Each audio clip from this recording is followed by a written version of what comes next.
Sí, chicos, estamos de vuelta. Me imagino que haya almorzado, haya relajado un rato, para poder entonces entrar de lleno a la materia y poder terminar hoy día la unidad 2. ¿Se escucha bien? ¿Sí? Ya, Rayen dice Oli, Oli, Rayen de nuevo. Rayen. Constanza dice sí, perfecto, ya, Valentina dice sí. Oli, Valeria Baginski. Paula Navarro dice hola, hola, soy la Paula. Eh, ya nos quedan pocas clases además, ¿ah? Creo que con suerte nos van a quedar, está haciendo un cálculo, y yo creo que máximo nos van a quedar eh, 5 clases, y las otras sesiones van a ser de sesiones de repaso en el caso de que los estudiantes lo necesiten. ¿Cómo estuvo su almuerzo? Dice Millaray. Bien, contundente, pero simple. ¿Ya? Harto, pero simple. No cociné algo muy sofisticado. Así que quedé así como con gusto a poco, pero no por la cantidad, sino por el sabor, diría yo. Ya, hoy día no me quedó tan bueno. Bueno, tampoco soy un chef, así que. Vamos entonces hoy día, regulación del ciclo de la urea. Nosotros dijimos que todos los procesos fisiológicos tienen que ser regulados y obviamente el ciclo de la urea no se escapa, digamos, de esta constante. Y la enzima clave entonces para regular el ciclo de la urea es el carbamoil fosfato sintetasa 1. Es un nombre bastante largo, pero se escribe completo, y así el nombre, carbamoil fosfato sintetasa 1, porque es la enzima que justamente sintetiza el carbamoil fosfato. ¿Ya? Ojo, este numerito es importante que lo bloqueen, porque existen otras carbamoil fosfato, sí. Existe, por ejemplo, la carbamoil fosfato sintetasa 2, que la vamos a ver después en la siguiente clase, ¿ya? Y que hace una reacción distinta a la carboxil fosfato sintetasa 1, así que cuidado, no las vayan a confundir, ¿ya? Entonces, ¿cómo regulo la carboxil fosfato sintetasa 1? El único regulador que se conoce hasta ahora se denomina N-acetilglutamato, que es el que aparece acá. Es importante que ustedes sepan el nombre de ese regulador, por eso lo destaqué en amarillo. El N-acetilglutamato es sintetizado a nivel de la mitocondria cuando la arginina y el glutamato se encuentran en elevada concentración, ¿ya? Eso hace entonces que las enzimas del ciclo de la urea son inducidas por alta demanda continua, dietas con bajo contenido proteico y que poseen baja síntesis de estas enzimas. Entonces, antes de llegar a esto de las dietas, primero les voy a mostrar la ruta de síntesis del carbamoil fosfato que aparece aquí. El carbamoil fosfato, ¿cómo se sintetiza este regulador? Para ello se necesita de acetil-CoA y glutamato. ¿Ok? El glutamato con el acetil-CoA se juntan y se forma el N-acetilglutamato. Ahí está el regulador. Voy a poner una letra R de regulador, que cuando está en altas concentraciones tiene la capacidad de unirse a la enzima carbamoil fosfato sintetasa 1 y obviamente inducir su activación. O sea, que este grupo amonio se fusione con el bicarbonato y se forme carbamoil fosfato que va a integrarse en el ciclo de la urea. ¿Bien?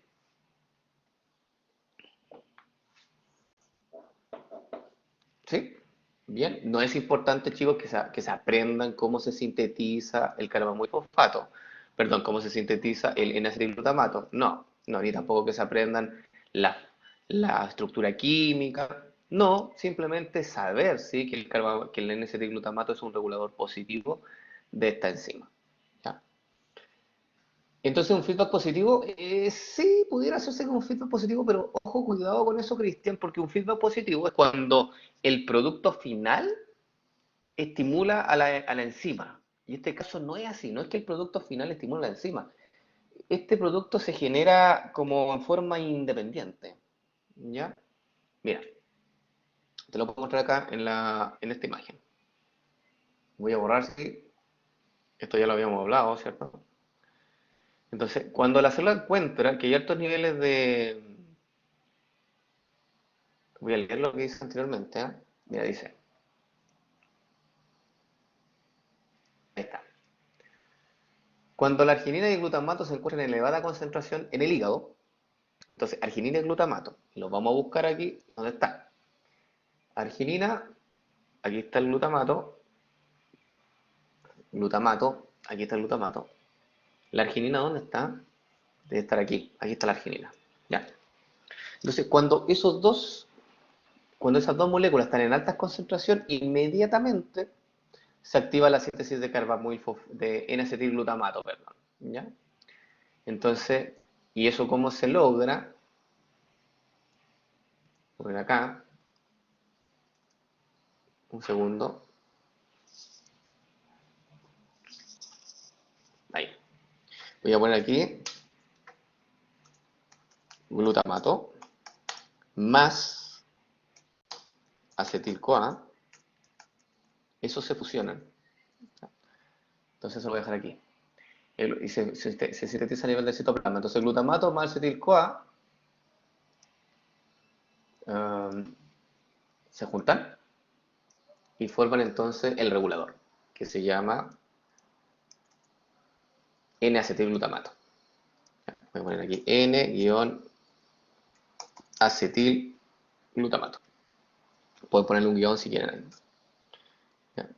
N-acetilglutamato. Y ese N-acetilglutamato entonces tiene la característica, y lo voy a dejar en color rojo, de llegar acá e inducir a la enzima importante célula urea, que se denomina, ¿se acuerdan del nombre? Se llama carbamoil fosfato sintetasa 1. Así que lo voy a anotar aquí. Carbamoil fosfato sintetasa 1. Ahí está. Carbamoil fosfato sintetasa 1. Y ahí está el nombre de la enzima. ¿Y qué es lo que hace esa enzima? Para las personas que ya algunos se pueden haber olvidado, es justamente tomar el grupo amonio y pasarlo a carbamoil fosfato. ¿Sí? Entonces, voy a poner aquí NH4 más, que es el grupo amonio, ¿sí? Que está aquí adentro, obviamente. Y se transforma entonces, ese grupo amonio se transforma en carbomoil fosfato por esta enzima y justamente este N-acetilglutamato, que es el regulador, estimula la enzima. Por eso te digo que no es un feedback positivo, porque no es que el producto carbomoil fosfato o alguno de estos estimula la enzima propiamente tal, ¿ya? Sino que es una vía como independiente, externa, ¿ya? Ok, ¿más preguntas? ¿Bien hasta ahora? ¿No? Ya. Entonces voy a retroceder. ¿Cuándo vamos a tener una activación de la carbamil fosfato sintetasa 1? Díganme ustedes, situación fisiológica. ¿Cuándo ustedes esperarían, esto también se pregunta en la prueba, ¿cuándo ustedes esperarían de que la carbamil fosfato sintetasa 1 esté activa, a full, así trabajando como ustedes, estresada, a full, mucho trabajo? ¿En qué condición fisiológica?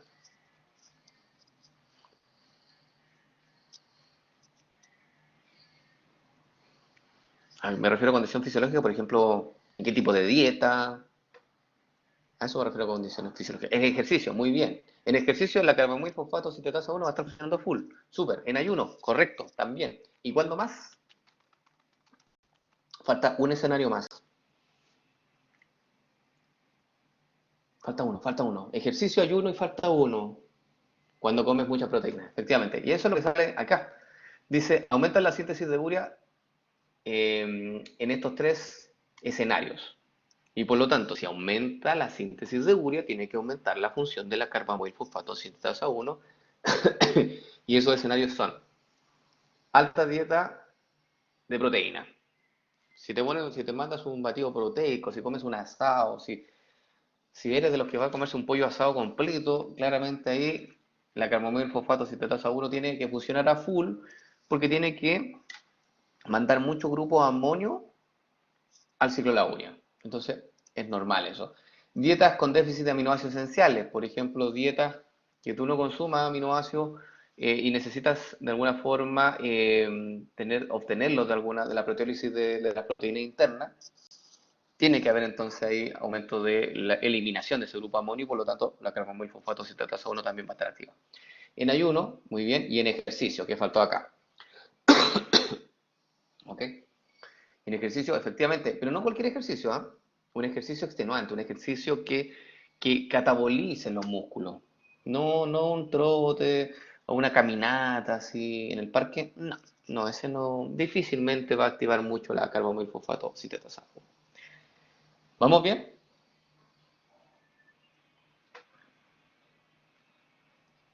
Sí, ya. Sigamos entonces con esto. Eso ya lo vimos. Esto es un resumen. Y vamos con las preguntas entonces. Quedamos el aprendizaje. Dice acá, primera pregunta, dice, ¿de qué forma el grupo nitrogenado de los aminoácidos es transportado desde los tejidos periféricos hacia el hígado? Donde se utiliza, perdón, donde se sintetiza la urea. ¿Cómo se transporta? ¿En forma de albúmina? ¿En forma de glutamato? ¿En forma de glutamina? ¿En forma de aspartato? ¿O en forma de amoníaco? Ya, todos dicen, la gran mayoría dice C, correcto. El transporte entonces seguro de un aminoácido, perdón, el transporte seguro del grupo amino, ¿cierto? Desde los tejidos periféricos hacia el hígado, tiene que hacerse con la síntesis de ciertos tipos de aminoácidos, como por ejemplo la glutamina. Así que, correcto. Pregunta, ¿qué otro aminoácido puede transportar el grupo amino en forma segura? Que se da en el músculo cuando estás haciendo ejercicio. Te doy como el contexto. La arginina. No, Isadora. La alanina. Los dos empezaban con A. Probablemente ahí hubo la. Es la alanina. ¿Ya, Isadora? ¿Sí? ¿Sí? Ya. Entonces ahí, mira, no sería malo poner la arginina dentro de la alternativa. Como para que el estudiante, no sé. Aminoácidos con A. Ya, vamos con otra pregunta. No, puede ser Valentina Monserrat. No, no, no, Valentina Monserrat dice. Ah, sí, Valentina Monserrat. Y Karen dice, ¿para qué? Para que estén concentrados, pues no se equivoquen. No, pero es que si me dicen que es el aminoácido arginina y no es la alanina, yo les digo, no, no, las concentraciones de arginina en la sangre no son tan altas comparadas con las concentraciones de alanina. Así que ahí es importante saber eso. Ya, miramos el aprendizaje, pregunta número 2 y última. Dice ahí, ¿en qué circunstancias estará aumentado el ciclo de la urea? Vamos poniendo aquí sí o no. ¿Ya? Por ejemplo, después de comer un asado de carne, ¿va a haber un aumento? ¿Sí? Ok, entonces yo voy a poner aquí un ticket. Sí, va a estar aumentado. Correcto. Segunda situación. Antes de almorzar, si no alcancé a tomar desayuno, o sea, no tomé desayuno y antes de almorzar mido cómo está el ciclo. Antes de almorzar, sin haber comido nada todavía. Va a estar aumentado? ¿Sí o no? Sí, va a estar aumentado. Correcto, ya. ¿Se dan cuenta que aquí la ansiedad le jugó en contra? Porque algunos estudiantes me dijeron un tiro, no, no, no, no, no. Porque claro, no leyeron bien. Aquí dice, contexto, antes de almorzar, o sea, no hay almorzado y no tomaste desayuno. Entonces, básicamente lo que te está diciendo ahí es que estás en ayunas, no has consumido nada. Y ahí uno mide los niveles o analiza, digamos, cómo está la velocidad del ciclo y si debiera estar aumentado. ¿Se entendió? ¿Sí? Ya, cuidado con eso, porque la prueba te aparecen cosas así. Si un estudiante, qué sé yo, se levanta en la mañana y no toma desayuno y no sé, toma la micro, bla, bla, bla, bla, bla, bla. Bueno, entiendan bien entonces la idea que hay detrás y después contesten. No se vayan al tiro a la alternativa. Si se van a la alternativa, se pueden confundir y les puede jugar en contra. Siempre el contexto, siempre analiza la situación, dele una vuelta y después responda. Ese es el consejo. Ya, entre comillas, que más o menos el tiempo que se estipula, más o menos entre una merienda y otra, debe ser como entre 3 a 4 horas. ¿Ya? Entre 3 a 4 horas, la verdad, no debiera haber aumento del ciclo laboral. No, efectivamente, aquí no. La velocidad del ciclo de la urea, el ciclo de la urea seguiría funcionando, obviamente, pero no va a aumentar su velocidad. Por eso puse una X ahí. Y el último escenario dice, después de almuerzo, en una persona siguiendo una dieta sin carbohidratos. Ese dato es importante. La persona almorzó, pero no le aplicó ninguna frutita, ni una papita, ningún carbohidrato. En ese caso, ¿qué espero yo del ciclo? ¿Que aumente o no? Ya, Felipe dice que sí, Ryan dice que sí, Claudio dice que sí, Karen dice que sí, efectivamente. En una dieta que son bajos en carbohidratos, el ciclo va a aumentar. ¿Por qué? A ver si alguien me puede dar la respuesta. Quiero que lo piensen porque esta pregunta, justamente este concepto, lo vi en una pregunta de prueba. Entonces necesito que ustedes me digan el argumento. Ya dice, porque aumenta el catabolismo de aminoácidos por cetogénesis. Ya, sí, puede ser un argumento, pero Cristian, para hacer cetogénesis tendríais que estar en ayuno igual por un largo tiempo, ¿ah? Yo creo que podría ser, no descarto tu idea. Sin embargo, no es como la idea, ¿cómo te digo? No es la inicial. Eso puede ocurrir, pero en forma secundaria. Pero la principal es otra. Piensen un poquito más. Exactamente, Isadora. Porque los aminoácidos los utiliza para la síntesis de glucosa. ¿Por qué? ¿Por qué tengo que sintetizar glucosa? ¿Por qué tengo que hacer gluconeogénesis, como dice Isadora? Porque no estoy consumiendo carbohidratos. ¿Y de dónde voy a sacar entonces la glucosa? Ahí dice, una persona que no consume carbohidratos. Por lo tanto, los niveles de azúcar en sangre eventualmente podrían bajar. Y cuando bajen, inmediatamente el hígado tiene que sintetizar glucosa por gluconeogénesis. Y ahí, bienvenidos sean los esqueletos carbonados de esos aminoácidos que vienen de la dieta.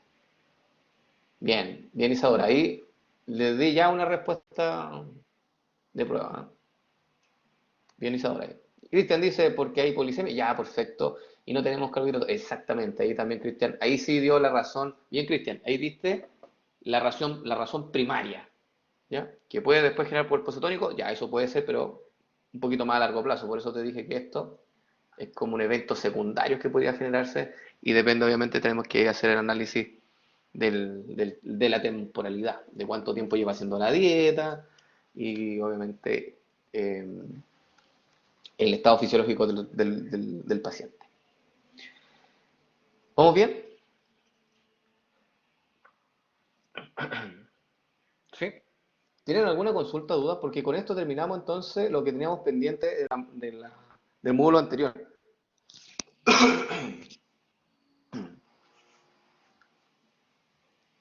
¿Alguna duda? ¿No? ¿Sí? ¿No? ¿Seguros? ¿Seguro, seguro, seguro, seguro?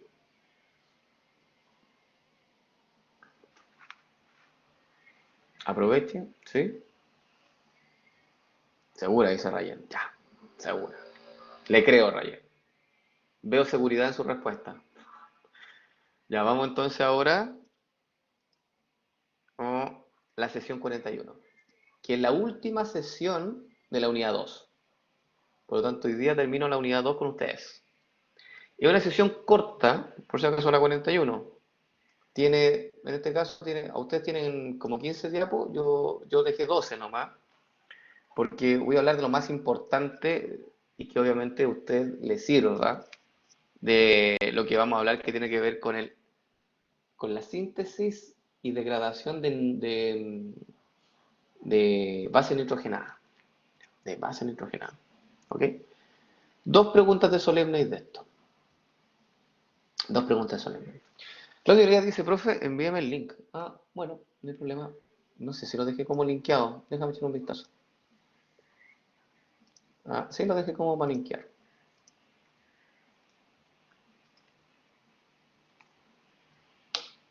Ahí está, señor Claudio. El link. Ya. Vamos entonces ya ahora con esta clase que es la sesión número 41, una sesión como te digo corta, pero tiene mucha información. Obviamente nos vamos a enfocar en lo más importante. Hay mucho nombre acá, nombre complejo, cosas raras. No quiero que se asusten, ¿ya? Porque yo le voy a dar énfasis, como te digo, a lo principal. ¿Partemos? ¿Sí? ¿Están conmigo? ¿Partamos?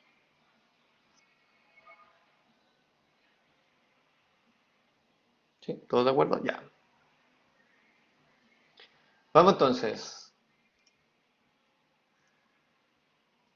Tenemos que ver hoy día los procesos. Ah, no, eso ya lo vimos. Bla, bla, bla, esto. Generalidades de la síntesis de purinas y pirimidinas. O sea, vamos a hablar ahora de otros compuestos nitrogenados. Y me refiero a que son moléculas que contienen nitrógeno en su composición, que básicamente son los nucleótidos. ¿Ya? Ustedes saben que los nucleótidos tienen base nitrogenada y obviamente, como su nombre lo dice, tienen átomos de nitrógeno. Y esas bases nitrogenadas se clasifican en purinas y otros se clasifican en pirimidinas en distinto tamaño. Y vamos a hablar entonces de la síntesis de novo, o sea, cómo se sintetiza básicamente una purina y una pirimidina. Vamos a hablar de los precursores, o sea, qué necesito para sintetizar una purina o una pirimidina. Y después vamos a terminar con el catabolismo justamente de las purinas y pirimidinas, o sea, cómo degrada una purina, cómo se degrada una pirimidina dentro de nuestro organismo, ¿ya? Porque así como nosotros sintetizamos estas bases nitrogenadas, también las podemos degradar. Vamos entonces. Importancia de los nucleótidos en el metabolismo. Primero tenemos que entender por qué es importante los nucleótidos, ¿ya? O quiero que ustedes me digan, antes de que leamos todo esto que está aparece en pantalla, díganme por qué es importante estudiar los nucleótidos. Y voy a subrayar esa palabra nucleótido. ¿Para qué me sirven los nucleótidos? ¿Qué importancia tienen los nucleótidos en mi cuerpo, en su cuerpo? Y esto es biología celular, ¿eh? ¿Forman parte del ADN y el ARN? Perfecto. Los nucleótidos entonces son súper importantes para la síntesis de ácidos nucleicos, como el ADN y el ARN. Muy bien. ¿Solamente me sirven para eso o me sirven para más cosas?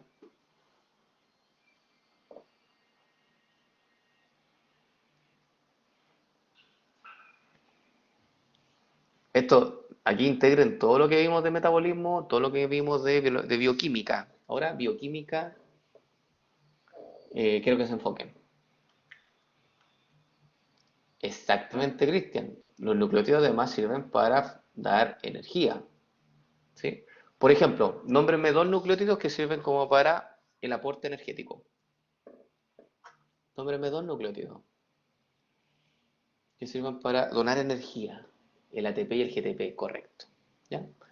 ¿Alguna otra función que tengan los nucleótidos? Aparte de la función energética que me acaban de mencionar y la función estructural en formar parte de los ácidos nucleicos.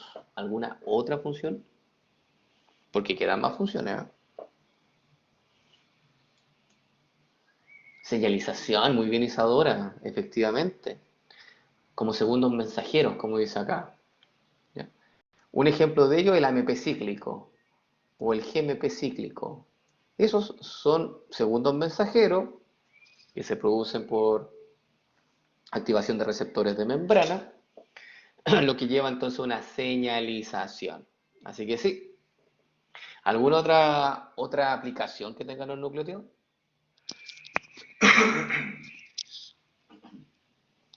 Me dijeron señalización, me dijeron energética, me dijeron formar parte de los ácidos nucleicos, perfecto, pero todavía faltan.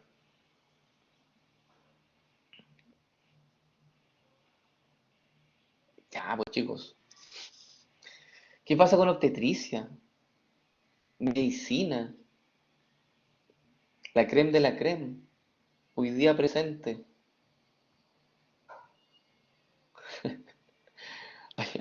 Hay un espíritu en pena acá, ¿qué onda? ¿Qué? Alguien me está usurpando mi nombre. Está bien, está bien. No, no soy yo. Es alguien que se conectó con el link y se llama igual que yo. Pucha, me pueden poner cualquier cosa y después van a decir que soy yo. Ya, pero usted siente mi teclado cuando yo escribo, ¿eh? Así que no soy yo. Uy, ¿qué puse acá? Ahí está, ahí está. Ya, listo. Ya.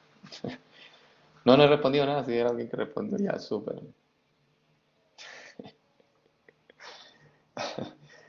El profe no está dando la respuesta, dice. Claro, sí. ¿Cómo no? Ya. Bien. Mira, hola. ¿Se dan cuenta? Hoy sí, está igual. El mismo. Wow, pensé que iba a salir distinto. Ya. Ok, sigamos. ¿Qué otro, qué otra función tienen los nucleótidos?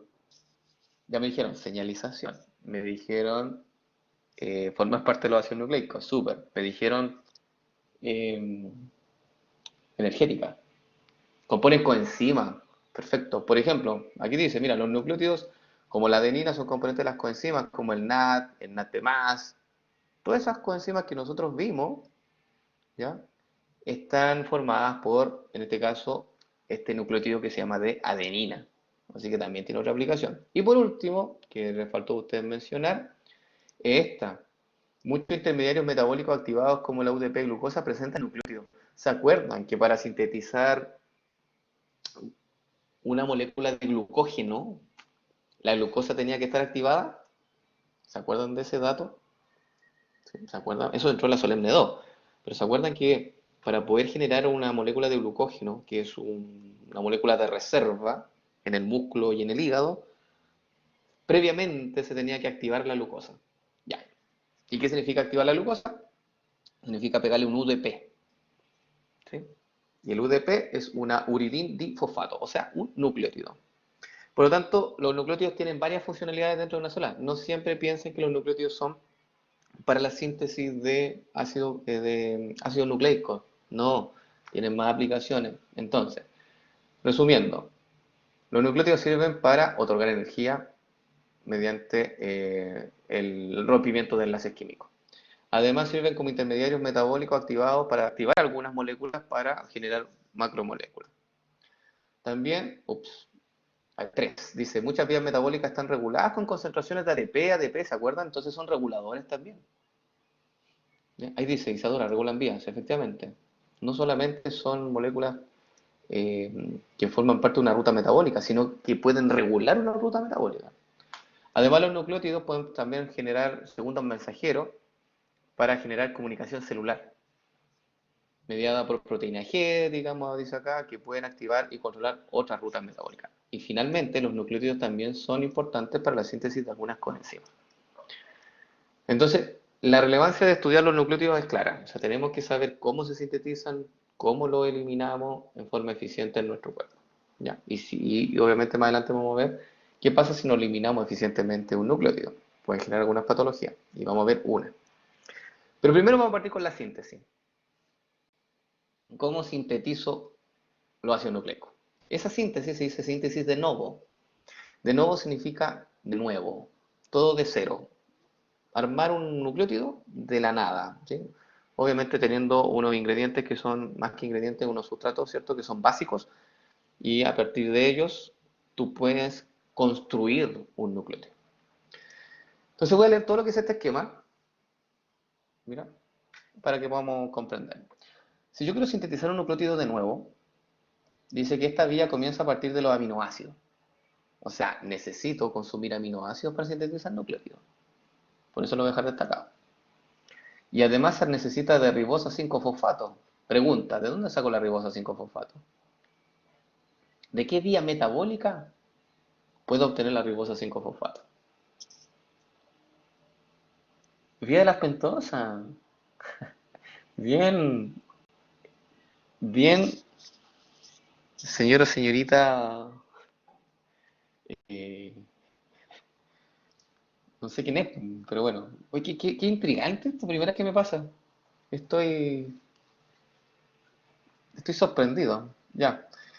También necesito de dióxido de carbono, pero ojo, y aquí ya vamos, preguntémosle a Felipe y hagámoslo sudar, ya que me dejó en jaque, me dejó, digamos, eh, me, me complicó, yo también lo quiero complicar.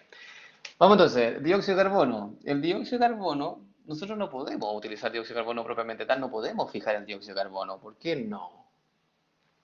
El dióxido de carbono ahí está mal anotado. ¿Qué tendríamos que anotar ahí en vez de dióxido de carbono? ¿Quién me responde esa pregunta?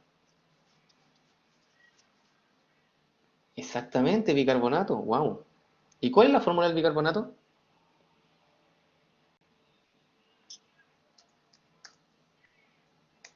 HCO3 menos. Bien, Cristian. Bien. Efectivamente, porque el dióxido de carbono se combina con el agua y eso genera bicarbonato. Muy bien respondió ahí mi tocayo. Y se transforma en bicarbonato cuya fórmula es la que puse ahí en pantalla. Entonces también se necesita de bicarbonato. Lo voy a destacar también porque es importante. Y además necesito de grupo aminos. ¿Sí? También necesito de grupo amino, que lo puedo anotar como grupo amonio, ¿cierto? NH4 más, porque así lo voy a encontrar preferentemente. Wow, me estoy muriendo. Bueno, tengo un reemplazante. Así que si me muero, esta queda usted. Ok, vamos entonces. Purina y pirimidina entonces comparten varios precursores importantes de la vía de síntesis como un precursor que se llama el fosforibosil pirofosfato, ¿ya? O más conocido como PRPP. Este anótenlo por favor, ¿ya? Este es nuevo. El PRPP se denomina ribosil pirofosfato y es justamente un precursor importante para la síntesis tanto de purinas como de pirimidina, ¿ya? Anótelo porque lo vamos a ver después en pantalla de dónde aparece el PRPP, qué es lo que es el PRPP y de dónde viene. Ok, ¿qué más? Dice acá. En cada vía de síntesis hay un aminoácido precursor importante. Ojo, dijimos que los aminoácidos eran importantes para la síntesis. ¿Qué aminoácidos son los importantes? Dice acá. La glicina en el caso de las purinas y el aspartato en el caso de las pirimidinas. También lo voy a destacar. Entonces, si tú quieres sintetizar eficientemente purinas, tienes que tener glicina. Pregunta, ¿la glicina es un aminoácido esencial o no esencial? ¿Se acuerdan de eso o no? Voy a abrir acá, lo voy a ver. Voy a hacer trampa. ¿Sí? Voy a buscar la lista. Aquí está. ¿Cuál dijimos la glicina? Fíjate, la glicina es un aminoácido no esencial, por lo tanto nosotros podemos sintetizarlo sin ningún problema. ¿Ya? Y el aspartato, veámoslo acá, tampoco es esencial. Por lo tanto nosotros podemos sintetizar estos aminoácidos sin ningún problema y con esos aminoácidos, mira, la glicina, puedo sintetizar purina. Así que, bien. Y el aspartato, puedo sintetizar pirimidina a partir de esos aminoácidos. Otro aminoácido importante es la glutamina, así que también la voy a dejar destacar. La glutamina será el mayor donador de grupos amino, seguido digamos aquí dice, del aspartato. Entonces, ¿quién va a donar estos grupos amino que aparecen acá? La glutamina principalmente. ¿Vamos bien? Anotaron entonces todos los precursores e ingredientes que necesitamos utilizar para la síntesis de base nitrogenada. ¿Sí? Ya. Ok, vamos entonces ahora. ¿Qué significa? Mira, síntesis de novo, aquí nuevamente sale como la definición, ¿ah? Síntesis de novo significa que una vía metabólica en la que había moléculas se sintetiza a partir de moléculas precursoras simples. Esa es una síntesis de novo. Es que a partir de precursores simples empezamos a hacer distintos tipos de reacciones que pueden llevar entonces a la formación de un producto deseado, un producto grande, un producto final. ¿Ya? Es una síntesis de novo. Partamos entonces primero. Antes de hablar de la síntesis de purina y de pirimidina en específico, primero vamos a hablar del PRPP. ¿Se acuerda que le dijimos que el PRPP, que el fosforibosil pirofosfato que aparece aquí en pantalla, lo necesitamos para la síntesis de estas bases nitrogenadas? ¿Y de dónde proviene? Aquí está entonces el dato. El PRPP dice, etapa preliminar común para la síntesis de novo, tanto para purinas como pirimidina, tenemos que sintetizar entonces este precursor que se llama PRPP, o 5-fosforibosil 1-pirofosfato. ¿Dónde lo saco esto? ¿De dónde lo sintetizo? A partir de la vía de la pentosa fosfato. ¿Ok? Entonces la vía o la ruta de las vías de la pentosa fosfato generan ribosa 5-fosfato. Y ahí respondió bien eh, mi, Uy, no sé cómo ponerle, me complicó. El usurpador lo voy a poner. Ya. Entonces, la ribosa 5-fosfato, su gemelo malvado, ya pongámosle el gemelo. Ya me suena mejor. Sí, el usurpador sonó feo, ¿no? Sí, sí, gemelo. Ya, ahí sí. Entonces, la ribosa 5-fosfato viene de la pentosa de la biela pentosa fosfato. Sí. Entonces, si se dan cuenta, la ribosa 5-fosfato tiene un fosfato en la posición 5. Si nosotros numeramos, voy a dibujar aquí los carbonos. Mira, ese es el carbono 1, 2, 3, 4 y el 5 que está aquí arriba. ¿Sí? Y ahí tiene un grupo fosfato. ¿Cómo genero un PRPP? ¿Cómo genero un fosforibosil pirofosfato? Lo único que tenemos que hacer es que en el carbono 1, en ese que voy a poner ahí con una flecha, tienes que poner ahí dos grupos fosfato. ¿Ya? Eso obviamente no se hace solo, sino que lo hace una enzima que se llama PRPP sintetasa. Anótela, la vamos a destacar. PRPP sintetasa. Y esa enzima necesita de ATP, obviamente porque necesita tener dos grupos fosfato. Entonces a este ATP, que tiene tres fosfatos, le quita dos. Y por eso queda transformado en AMP. O sea, queda con un solo grupo fosfato. ¿Y qué pasó con los dos grupos fosfatos que le quité a ese ATP? Los coloqué acá, en el carbono 1. Ahí. Y ese es el PRPP. ¿Sí? La verdad es una pentosa, ¿cierto? Que tiene tres grupos fosfatos, dos en el carbono 1, uno en el carbono 5 y listo.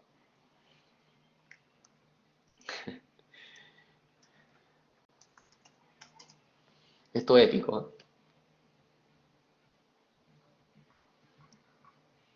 ¿Vamos bien?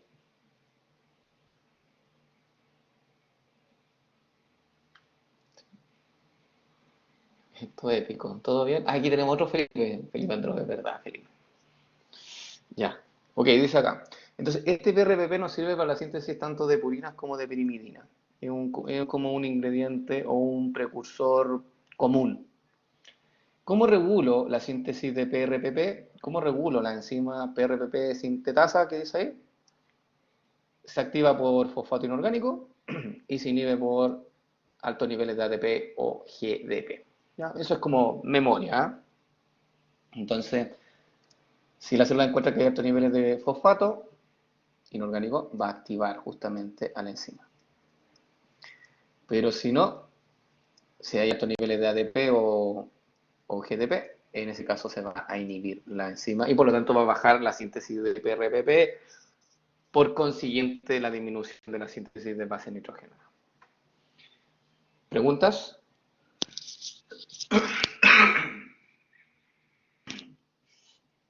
¿No? ¿Ninguna? Ya, gracias. Vamos entonces ahora de lleno a la síntesis de purinas. Vamos a partir con las purinas primero. Pregunta, ¿las purinas son bases nitrogenadas con doble anillo o con anillo simple? Eso es un dato que nos puede ayudar. Doble anillo, ¿cierto? Ya, súper. Si nosotros vemos entonces una purina, efectivamente tiene un doble anillo, y voy a agrandar esto, ahí se ve. Voy a, voy a pegarlo encima, ahí sí. Para que ustedes vean entonces cómo voy a sintetizar esta purina. Esta es una purina de ejemplo, que tiene doble anillo, es una purina genérica, y si ustedes se fijan, ahí te dice de dónde proviene cada uno de los átomos para producir esta purina. Por ejemplo, este nitrógeno de acá, en la posición 3, así de específico, proviene de un aminoácido que se llama glutamina. ¿Ya? Este nitrógeno, por ejemplo, tiene una ribosa fosfato.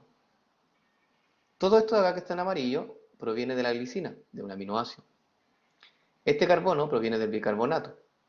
Este nitrógeno proviene del aspartato. Este carbono, este simple carbono, viene del formil tetrahidrofolato. Y este también. Por lo tanto, se necesitan varios componentes para sintetizar una purina. No es tan fácil la ruta metabólica de síntesis de purina. De hecho, es una de las más complejas. Es por ello que lo que vamos a estudiar va a ser lo más importante, lo principal de la ruta, que es lo que se muestra acá. ¿Ya? Los pasos de la ruta. Vamos entonces. Vamos a ir leyendo esto que aparece aquí en este recuadro y y nos vamos a ir a la imagen para ir ubicándonos a qué se está refiriendo. ¿Ya? Profe, ¿puede subir este PPT? ¿No lo he subido este PPT? Yo pensé que sí. Ya está. Déjame revisar. Yo me acuerdo que lo había subido, pero se llama 41 Astrid. Ahí está. Sí, tema 14, sesión 41, Astrid modificado. Sí, ese es. Por si acaso. Ya, súper. Ya. Ok, vamos entonces. Vamos paso a paso. Dice aquí, el primer paso, un grupo amino proveniente de la glutamina se une al carbono 1 del PRPP, formando un producto que se llama 5-fosforiboxilamina, que será la base de la construcción del anillo de la purina. Puede sonar un poco trabalengua. Si nos vamos a la imagen, entonces, si se dan cuenta, dice acá que un grupo amino proviene de la glutamina, ¿cierto? Y esa glutamina se va a unir al carbono 1 del PRPP. Aquí está entonces, mira, fíjate. PRPP, ahí está. Ahí se inicia la síntesis de purina. Dato súper importante. Dato que yo creo que va a aparecer en la prueba. Las purinas se inician con el PRPP. Con el fosforibosil 5, fosforibosil pirofosfato. ¿Ya? Ahí está. Y en el camino se le suma la glutamina. Por una enzima que se llama glutamina PRPP amidotransferasa. Y se genera este producto que se llama 5-fosforiboxilamina. Entonces, lo que está destacado justamente aquí en este puntito de este color es lo que yo marqué en la imagen. ¿Bien?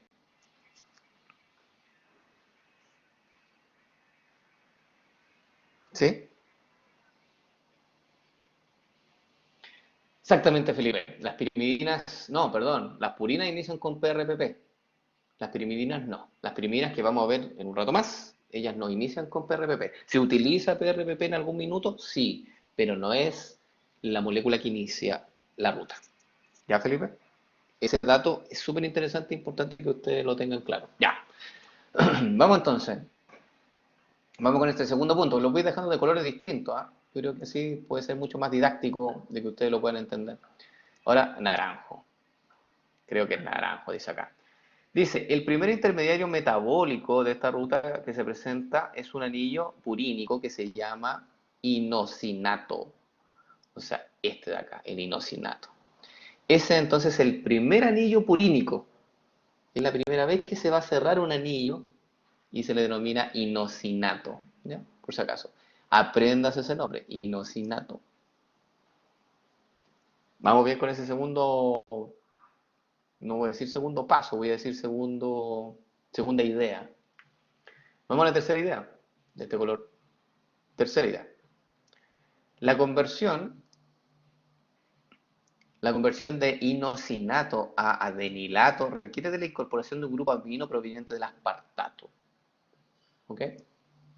Entonces, si tú quieres generar un adenilato, o sea, un ADP, si tú quieres generar, ¿qué color era? Era este. Si tú quieres generar esto, que está ahí, necesitas incorporar un grupo amino del aspartato. ¿Ya? Un grupo amino del aspartato. Entonces, aquí voy a ponerlo en ese color. Se requiere entonces de un aspartato, que lo pueden anotar ustedes. ¿Ya? Un aspartato que tiene que ingresar en esta reacción para poder entonces generar entonces el adenilato. O sea, para que vaya la síntesis de adenina. ¿Bien?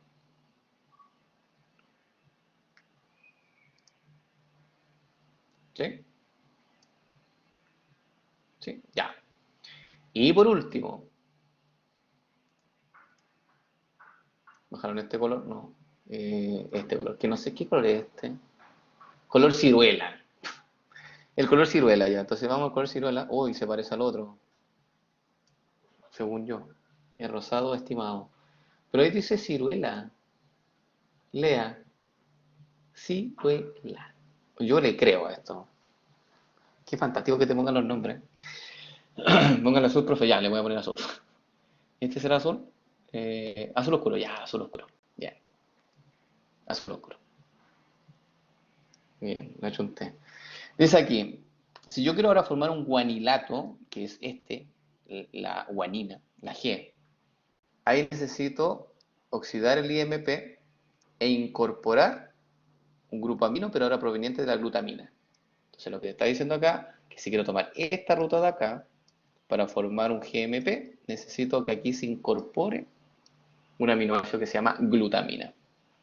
Por lo tanto, si nosotros hacemos un resumen, podríamos decir que la síntesis de purina se inicia con el PRPP, que es más conocido como fosforibosilpirofosfato, que además se necesita de glutamina en el primer paso para formar este intermediario.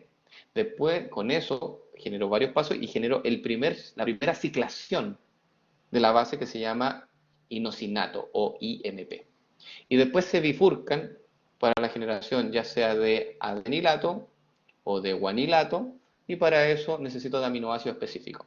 En el caso de la síntesis de adenilato, necesito de aspartato, y en el caso de la síntesis de guanilato, necesito de glutamina. Bien, lo que acabo de mencionar es lo más importante de esta diapositiva. Pablo Navarro dice, profe, ¿qué era XMP? ¿El que vas aquí abajito? Ya. No, ese no, Paula, no hay que estresarse con el XMP. ¿Ya? Que ahí básicamente es, porque el XMP no es una base propiamente tal, porque le falta hacer algunas modificaciones en algunos grupos funcionales y por eso se le pone la letra X. Pero no se preocupen. ¿Vamos bien? Sí, súper.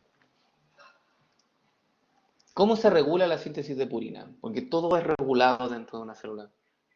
Y existen pasos de regulación. Lo que se muestra primero, voy a leer lo que dice acá y después nos vamos a ir al dibujo, si es que lo necesitan.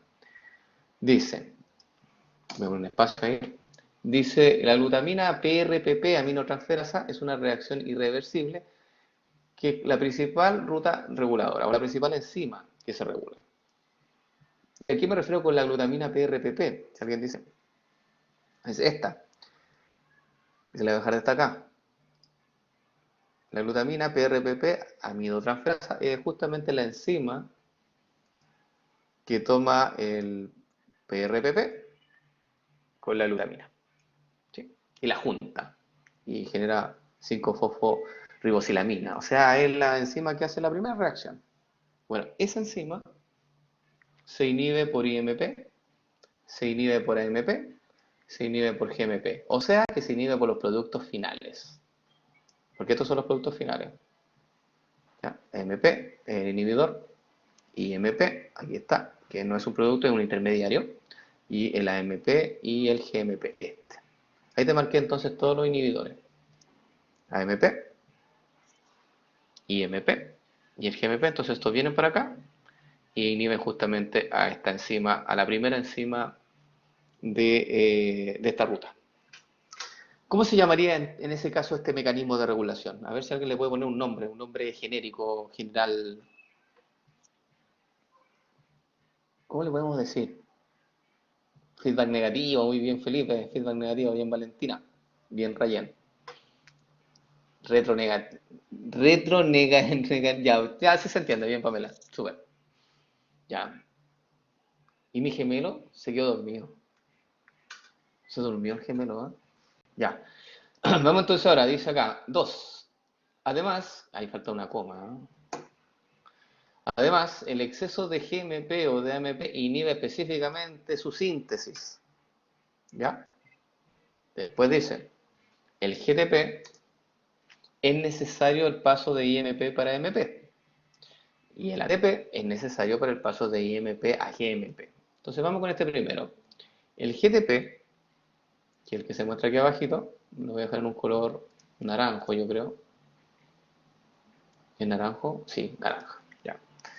Este GTP, aquí está, es necesario para el paso de IMP a MP. O sea, este paso de IMP a MP es importante. Por eso sale como un link, hay una unión. Es importante para ese paso. Y por otro lado, el ATP es necesario para el paso de IMP a GMP. O sea, que es lo que voy a mostrar aquí, voy a mostrar en este otro color. El ATP Es importante para el paso de IMP a GMP. ¿Ya? O sea, estimula justamente ese paso. Vamos a ver entonces cómo está bien entonces esto. Si esto es casi pura memoria, si la verdad no tiene mucho, es como memoria, aprenderse algunos reguladores y algunos nombres importantes. No tiene tanta racional como el otro, con las clases pasadas que hemos visto, que sí se necesita, digamos, entender las cosas un poco más en detalle. Vamos entonces ahora a la síntesis de pirimidinas. Síntesis de pirimidina ahora. La pirimidina, como saben ustedes, tiene solamente un anillo. Por lo tanto, la síntesis debiera ser un poco más fácil. Debiera, entre comillas. Tiene menos rutas, menos reacciones, así que sí, es una ruta metabólica un poquito más corta. Felipe dice, profe, antes o después del monofosfato, la parte del ATP. Uh, acá. ¿Cuál es tu pregunta, Felipe? Ahí me perdí. ¿Antes o después del monofosfato? Para el paso de IMP a GMP, ya. Este paso de IMP a GMP, perfecto. ¿Qué pasa con ese paso?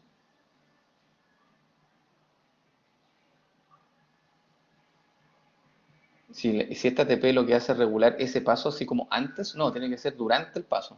Sí, no sé si esa es la pregunta.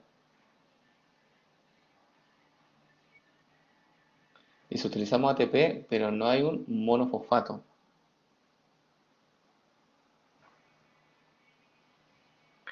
Ah, entonces se usa antes o después. Sí, efectivamente, el ATP tú lo puedes utilizar acá y además antes también se utiliza. Antes y después se puede utilizar el ATP. De hecho, es necesario en casi todas las reacciones. Así que sí, por eso es una regulación recíproca. ¿Ya, Felipe?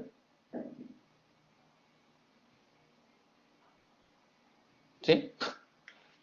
Felipe Androvés, sí. Sí, ya. Vamos entonces con esto. ¿Cómo sintetizo nuevamente de nuevo, las pirimidinas? Ahora, las pirimidinas solamente de un solo anillo. Ahí se muestra un anillo, ¿cierto? Se está formando un anillo, ahí está el anillo. Eso es un nucleótido lo que aparece ahí completo, ¿ah? Pero es el anillo de pirimidina. ¿Cómo lo sintetizo? Vamos entonces paso por paso. Dice, en este proceso se diferencia la síntesis de purina, ya que el primero que se sintetiza es el anillo de pirimidina y después se une el azúcar. ¿Ya?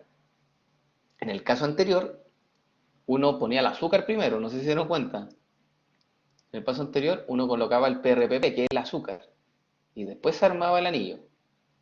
¿Ya? Entonces, se juntaba primero la ribosa 5-fosfato, que es el azúcar, se necesitaba este inicialmente, y después se construía el anillo, los doble anillos, digamos, de las purinas alrededor. Mientras que acá, no, acá se construye el anillo primero, y después se le pone la pentosa. ¿Se entiende eso? En el caso anterior, primero la pentosa y de ahí venía el anillo. En este caso, primero el anillo y después la pentosa. ¿Sí? ¿No? ¿Sí? Ya.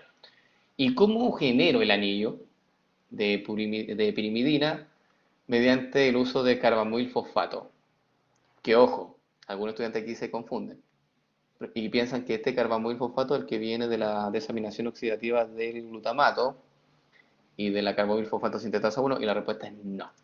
El carbamoil fosfato, necesario para la síntesis de nucleótidos de pirimidina, se obtiene de una vía diferente al ciclo de la urea.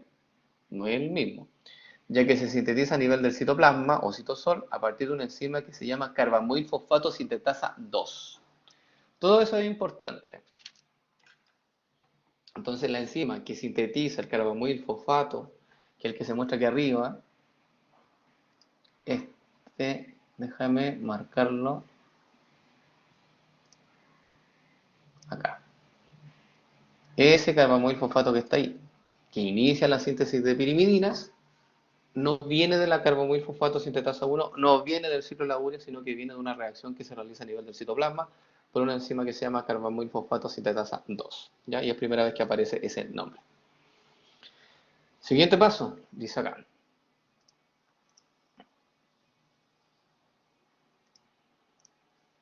Dice, en células eucariontes, o sea, células que tengan núcleo, las tres primeras reacciones son catalizadas por enzimas que forman parte de una única proteína trifuncional y está presente en 3 cadenas polipeptídicas, cada una con un sitio activo diferente específico para cada una de las reacciones. ¿Ya? Dice acá, en la mayoría de los casos, el donador de nitrógeno será la glutamina. Eso es importante. Y en este caso, para la síntesis de pirimidina, la glutamina es el aminoácido que dona los nitrógenos. Y si nosotros nos fijamos acá en esta imagen, ¿dónde está la glutamina? ¿Se nota ahí dónde está la glutamina o no? ¿No?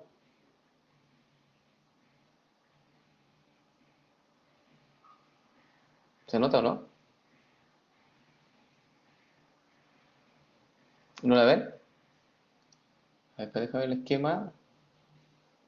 No, efectivamente no pusimos la glutamina. Ya. Sí, porque esta es glicina, por si acaso. Ya, pero de ver aquí en estas reacciones, en las primeras reacciones se utiliza glutamina.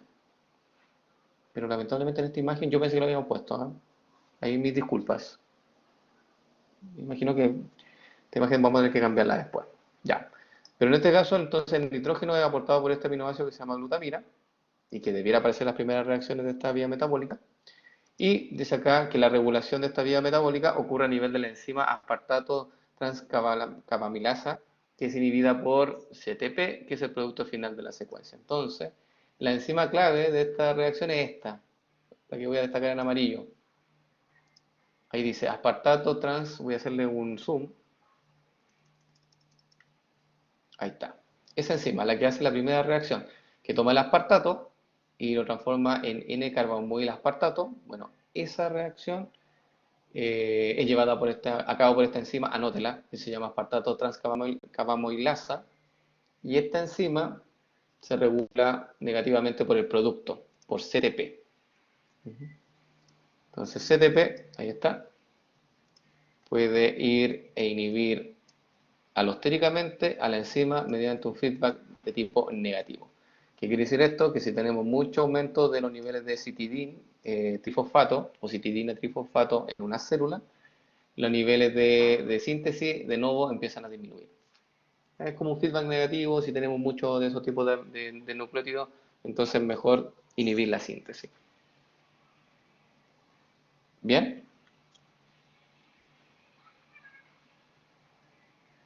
¿Sí? ¿Sí? Ok, nosotros dijimos entonces que en esta ruta metabólica lo primero que sintetizamos es la pirimidina, o sea, el anillo, que es justamente lo que voy a marcar acá.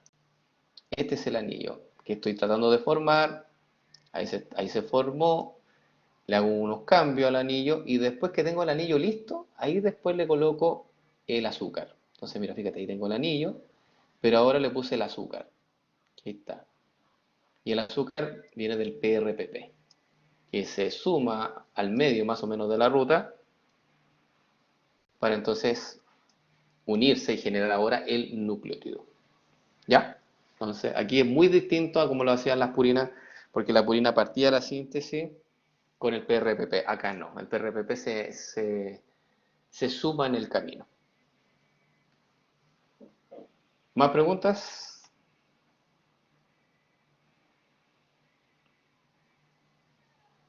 ¿No? Ya, otro dato importante y otra molécula importante de esta ruta metabólica es esta de acá, el orotato S. El orotato es la primera molécula que se parece que se parece básicamente a una pirimidina sellada. ¿Ya? Por eso tiene un nombre que yo creo que es importante que ustedes se lo aprendan. El orotato es un intermediario de la ruta que ya se ve el anillo cerrado, anillo simple, y después del orotato se suma entonces el PRPP para la generación de un nucleótido. ¿Ya? No confundir con el intermediario de la reacción anterior. Si nosotros vemos la reacción anterior, el intermediario se llamaba IMP, ¿ya? O sea, inositato o inosinato. ¿Ok? Este no, este es orotato. Entonces ahí cuidado con el alcance de nombre. Orotato es un intermediario de la síntesis de pirimidinas, mientras que el inosinato es un intermediario de la síntesis de purina. Entonces ahí para que no se confundan. Porque lo he visto el orotato ahí en las pruebas. ¿Sí? Felipe dice, profe, ¿puede repetir lo del orotato, lo del anillo? Sí, mira, el anillo, cuando ya está formado, listo, ahí recién tú le colocas el azúcar. Bueno, y ese anillo, cuando está listo, formado, ¿cierto? Se le denominó orotato. ¿Ok? ¿Sí? El anillo, digamos, con los doble enlaces, así como listo, completo. Ahora se le hacen un par de modificaciones nomás para generar, digamos, los tipos de pirimidina en específico, pero el anillo ya está formado y está como listo. Es como la primera materia prima que tú obtienes. Entonces a ese se le denominó orotato. ¿Ya? Por eso le dije, esta clase tiene mucho nombre técnico, mucha información, por eso me estoy yendo a lo central, a lo importante. Y justamente eso es lo que está en amarillo, son los datos importantes que usted tiene que manejar. La enzima, el intermediario, los sustratos iniciales, el producto final, ¿cierto? Y cómo se regula. Eso es como lo que yo quiero que el estudiante maneje, lo que queremos que el estudiante maneje. Preguntas con la síntesis porque ahora nos vamos a ir a la degradación.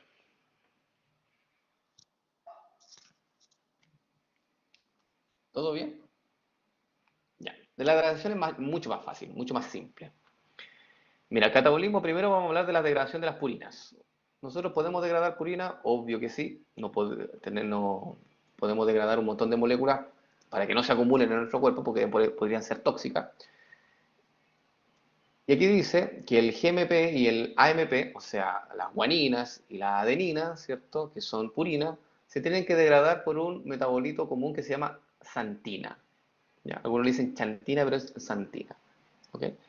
La xantina se convierte en ácido úrico posteriormente, el que se elimina, que se elimina, digamos, después por la orina y sale como sales de urato. Voy a leer todo esto y después voy a irme a la imagen, que ahí les va a quedar más claro. Dice, nivel elevado de ácido úrico puede generar depósitos de cristales en el líquido sinovial, ¿cierto? En la articulación, lo que proporciona una enfermedad que se denomina la gota. Además, el exceso de ácido úrico puede formar cristales a nivel de los riñones y en la vía urinaria, produciendo cálculos urinarios. Es poco común, sí, los cálculos urinarios producto del exceso de ácido úrico, ¿ah? La gran mayoría de las personas que tienen cálculos renales es producto del exceso de calcio, pero sí existe un porcentaje de cálculos renales que son por formación de sales de urato o más conocido como ácido úrico, ¿ya? Por si acaso, ustedes como van a estar en el área de la salud van a tener que ver pacientes con problemas renales. Después dice acá, la gota se trata con inhibidores de la xantina oxidasa, por ejemplo, el alopurinol. ¿Ya? Eso es un fármaco que se utiliza justamente para las personas que tienen la gota. Pero la gota como en etapa uno así. Porque si ya, cuando ya pasa a tener un problema mayúsculo, ahí en ese caso el alopurinol no sirve mucho como tratamiento. Ahí se utiliza otro tipo de fármaco. Cuando le dan crisis de repente a las personas con dolores e inflamación, ahí se utilizan, por ejemplo, eh, otro fármaco de polimerización. ¿Cómo se llama ese fármaco? Ahí me voy a acordar. Un fármaco que se utiliza para las personas que padecen como crisis de dolor en las articulaciones. Ya, veamos entonces la vía de degradación. ¿Qué es importante esta imagen? Fijémonos. Si yo degradar un GMP o una AMP, ingresan por vías independientes, una acá y la otra acá. Pero llegan a un punto común, que es la formación de la xantina. Ahí está. Esa es la xantina. Por eso aquí dice, el GMP y el MP se degradan a un metabolito común, que es la xantina. Ahí destaqué la xantina. Posteriormente la xantina se convierte en ácido úrico, y eso es lo que se muestra acá. Esta xantina, lo voy a dejar destacado, se convierte en ácido úrico. Entonces la xantina oxidasa es la encargada, esta enzima es la encargada de producir el ácido úrico. Y aquí viene mi pregunta. ¿Por qué hay personas que sufren de esta enfermedad de la gota? ¿A alguien se le puede ocurrir por qué? Recuerda que la gota es una acumulación de los cristales de ácido úrico. O sea, significa que las personas aumentan mucho la producción de ácido úrico y ese ácido úrico, en vez de excretarse por la orina, como es tanta la concentración que tienen en la sangre, se empieza a depositar en las articulaciones. y genera inflamación, dolencia y genera dolor, ¿cierto? Dolor. Hasta que la persona puede quedar incluso postrada en silla, producto de la dolencia. Porque tiene mucha xantina oxidasa. Ya, una de las posibilidades, efectivamente, no es que tenga mucha xantina oxidasa, sino que la enzima está muy activa. Y a veces pasa eso. Hay pacientes que tienen un aumento de esta enzima, un aumento de la actividad de esta enzima, entonces hay mayor producción de ácido úrico. ¿Ya? Pero no es la única razón. ¿Cuál es la otra razón?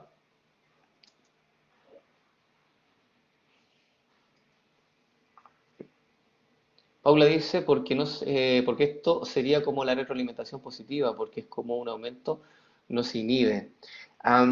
Tiene que ver con otra cosa, Paula. Sí, mira, una de las racionales de por qué se produce esta acumulación de ácido úrico tiene que ver por el hecho de que muchas personas consumen un exceso de purinas en la dieta. Uno de los principales alimentos que tienen mucha purina es la carne roja. ¿Ya?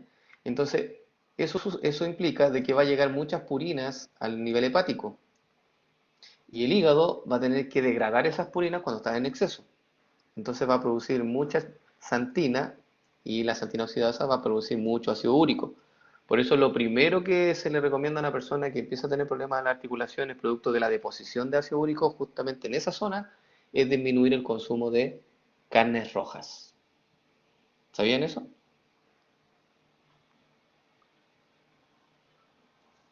¿No? ¿No sabían eso? Gente que tiene la gota, se le recomienda no consuma carne roja. No, no es que no consuma carne roja, sino que consuma cantidades pequeñas de carne roja.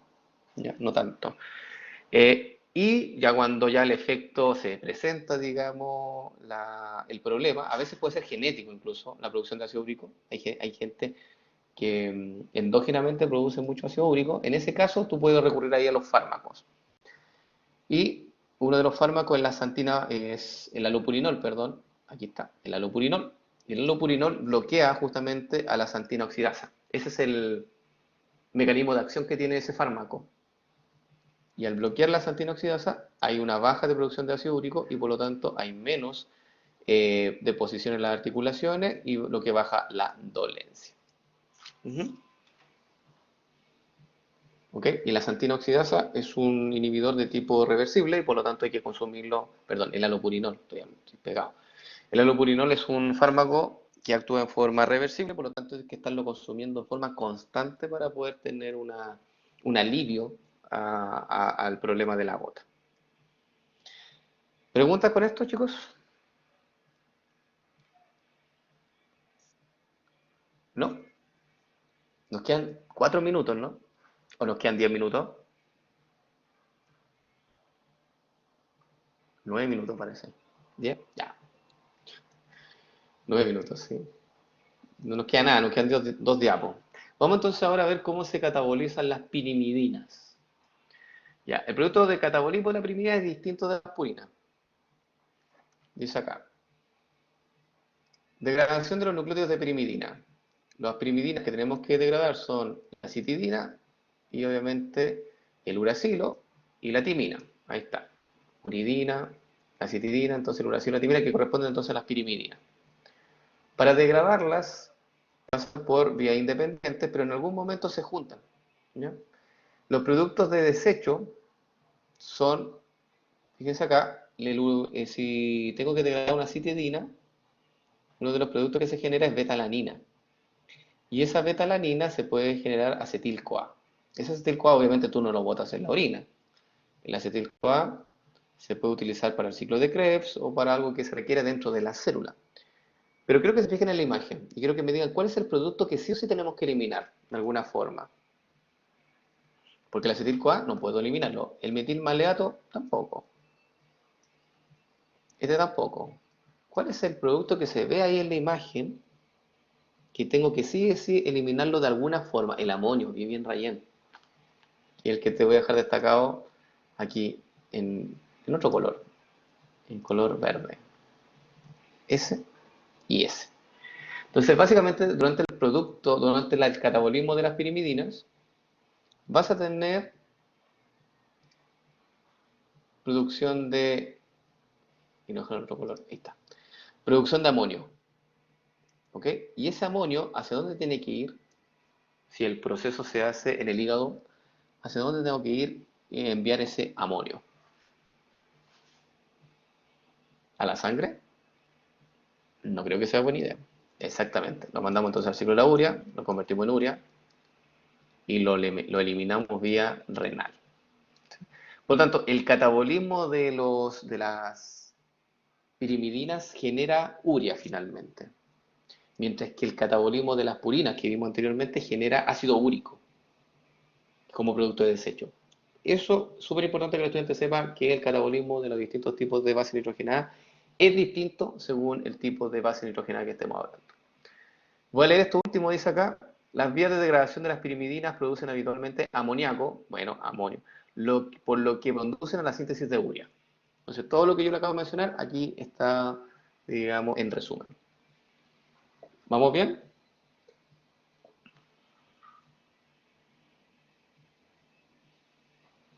Sí. Ok. 15:54 minutos. Esta clase es pesada porque hay harto nombre. Así que eso es lo último que tenía preparado para esta clase que tiene que ver con síntesis y degradación de purina y pirimidina. Si tienen dudas, por favor, consulten con respecto a esta clase o la clase pasada, todavía tenemos tiempo. Y si no, los dejo entonces en libertad para que vayan a desconectarse, ¿cierto? Y cargar pilas para la próxima semana, porque tienen que rendir su solemne. Les debo una cápsula, ¿sabes por qué? No, Cristian, yo no hablé de la vía de recuperación, a pesar de que Cristian, buena observación, las vías de recuperación están en el PPT subido a su Classroom, pero yo las saqué y las eliminé porque el énfasis es en síntesis y degradación, ¿ya? Si le quieren echar un vistazo a esas, no hay ningún problema, pero yo, como te digo, no, la verdad no quise complicarlos más con esto de el metabolismo de las bases nitrogenadas. ¿Ya? Ryan dice, profe, cualquier cosa, si tenemos dudas al estudiar, ¿podemos mandarle un correo? Sí, sí, sí, ojo, pero no me manden un correo, no sé, pues el miércoles feriado, ¿ya? El miércoles voy a estar con otras cosas. El martes, hasta el martes respondo mails, ¿ya? El jueves ya no y el miércoles tampoco, así que ahí para que se planifiquen, ¿les parece? ¿Sí? Ah, y mándamelo al correo, porque yo tengo dos correos, entonces a veces me lo mandan a otro correo que no lo reviso. Entonces se lo anoto acá, porque si no dice, profe, nunca me contestó. Yo le digo, pero es que él me mandó el otro correo, porque yo tengo dos correos USS. Uno que se llama fcabezasm@uss.cl y este que es felipe.cabeza@uss. Y este es el que realmente yo reviso constantemente, el otro no. El otro lo estoy dejando como obsoleto. Ya. Ok, chicos, me quedo. Habían personas que querían hablar conmigo en forma privada. ¿Se desconectaron o no? ¿Sí? Karim, usted quería hablar conmigo en forma privada. Ya, ¿y quién más? Porque habían dos personas, ¿o no? Chao, Bárbara, que esté bien. Chao, Benjamín. Chao, Lucas. Chao, Paz. Chao, Villaray. Chao, Paula. Adiosito. También está Rayen, dice chao. También Valeria. Chao. Chao, Felipe. Cuídate. Y me quedo entonces con Karim. Dice, pero le mandaré un mail o nada en todo caso. No, pero igual, Karim, quiero hablar contigo porque así puedo solucionarlo al tiro, porque puede ser que el mail me demore un poco en contestarte. No, pero esperemos que la gente se desconecte. Sin demás, ¿sí? Quedan todavía 6 personas conectadas. ¿Sí? ¿Quién queda conectado? A ver.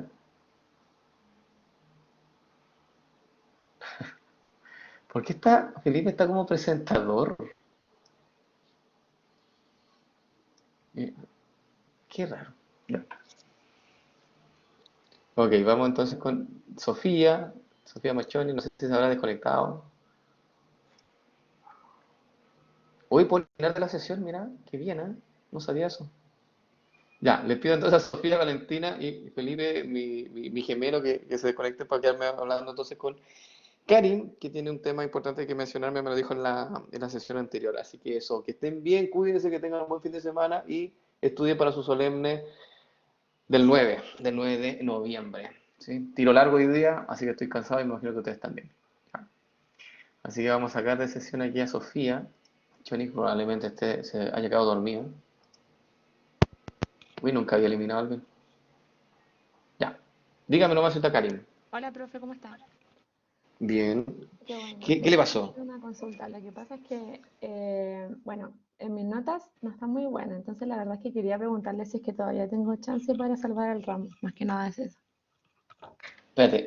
Espérate, voy a dejar de grabar, ¿ah? Porque como... Sí, voy a dejar de grabar. Espérate un poquito.